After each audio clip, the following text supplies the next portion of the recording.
Hey friend, welcome back. Today I wanted to address the topic of the holidays, and if you are feeling a little apprehensive or a little concerned or tentative about entering into the holidays and potentially gaining some weight or veering off of your health regime or goals, I want to address this topic from a zoomed out perspective to hopefully get you through the holidays with ease and without fear.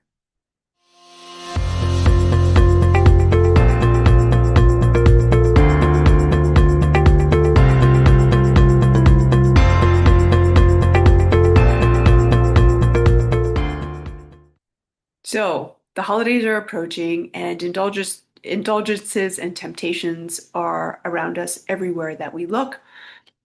And also, what can be happening as we enter into the holidays, just a little bit of a sidebar, is that we are kind of potentially pushed back into the older versions of ourselves. If we're around friends or family, we can revert to who we were or who that group of people has have known us. So when we're trying to upgrade our identity or our health status or our body composition, being around old or familiar types of environments or groups can kind of pull us back to that old version. So first of all, that's an emotional and mental component that we need to be aware of. I'll just leave that there for you. That's probably a much larger conversation. These are ones that I have in private with my one-to-one clients and also in my community. This is a really big piece of it, right? The emotional reasons why behind why we eat and what we eat that cannot be overlooked. However, today that's not really what I wanted to address. I wanted to address the actual physical aspects so that when you enter into the holidays, you can do so with some ease and some grace and still enjoy yourself and be human and yet stay on track at the same time. So, what can often happen is when we have, of course, the quantity of food that is far beyond our basic needs, of course, that is going to contribute to additional weight.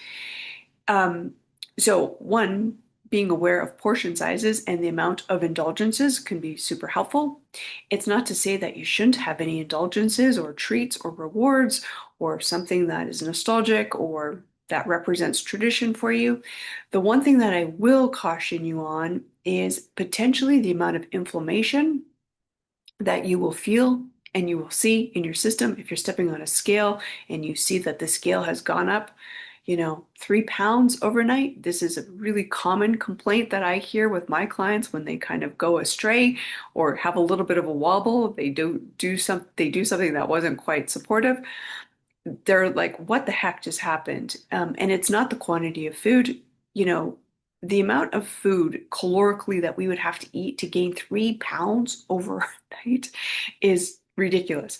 So, what's really happening in our system most often is water weight. We have inflammation. So, that can come from sodium that was in the substance that you had. It can also be your body protecting itself. It could be most, well, I see quite often, I feel within myself too, my own body is cheap oils, sugar, it, all of these products and substances that are maybe not so supportive, processed foods, the sodium, potentially the fillers, all of that can create some metabolic havoc, which actually creates inflammation, which then is water weight. So that's what you may be seeing on the scale.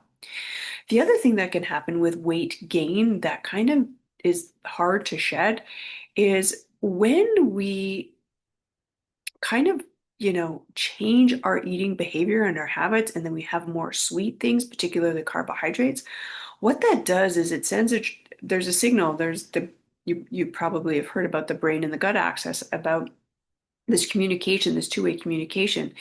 As soon as something sweet hits our stomach, it triggers our brain to desire more. So this is why companies add in things that are sweet into all kinds of products, even though it may be savory.